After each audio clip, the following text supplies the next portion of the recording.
I'm here with CJ Kirshner, who's the Senior Narrative Designer from Dam Buster Studios. How are you doing, CJ? Doing well, how about yourself? I am great. So I want to ask you about Homefront the Revolution. It's been a few years since the last Homefront game. What's revolutionary about Homefront the Revolution? What's revolutionary about Homefront the Revolution, that's a mouthful, isn't it, is our open world Guerrilla sandbox. We've given players a great set of tools, we've given them an incredible set of challenges, all of these interesting interlocking systems that play off of one another.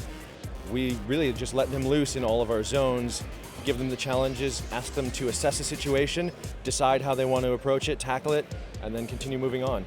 So you mentioned the different zones there. What can you tell us about those? The different zones all bring a very different flavor to the style of gameplay. So the red zone that we're showing here today is a bombed out outskirt of the city that was ruined during a failed uprising. It is a chaotic, lawless zone. There's a lot of gunfights in the streets. The KPA's policy is to shoot on sight, so you don't see civilians wandering around here. And when you are spotted by an enemy patrol, it becomes a flat-out fight for your life. But stealth is usually the more prudent option. Staying off of the street increases your chances of survival, and it's where the guerrilla fantasy really comes to life. However, we also have the yellow zones, which are where the civilians live, and it's much more of a cat-and-mouse style of gameplay than a run-and-gun. It's a place where you can't really walk around with a weapon drawn, because not only will the occupational forces come after you, but people are terrified of you, as you would expect when you draw a gun in public. It's much more heavily surveilled. The police state presence is much stronger there. Cameras on every street corner, propaganda broadcasts from TVs and radios everywhere, and it lends a texture to the experience. And we've got this great variety of traveling back and forth between the two as you complete your objectives that I think really makes the game unique and sets it apart from other games in the genre.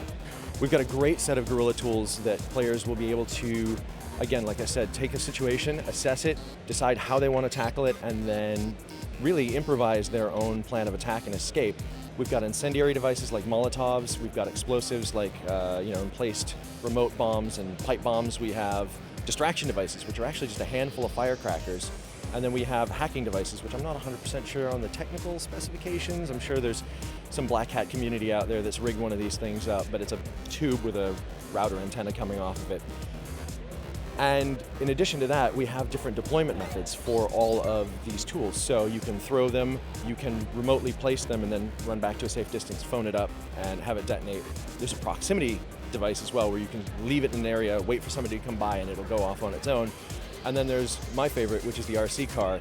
You can take any one of those four things that I previously mentioned, strap it to the top of the RC car, drive the RC car into exact place you want it, and then hit the detonate button and watch the results. The RC car sounds amazing. I can't wait for that. That's one of my favorites that I'm looking forward to as well. So how can we expect the audio to contribute to the environment of the game?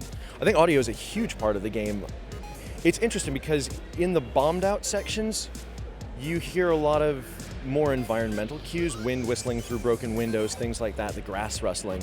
We've got subtle other cues too, like when you do finally finish off a patrol, it's a very, very subtle bass effect that just...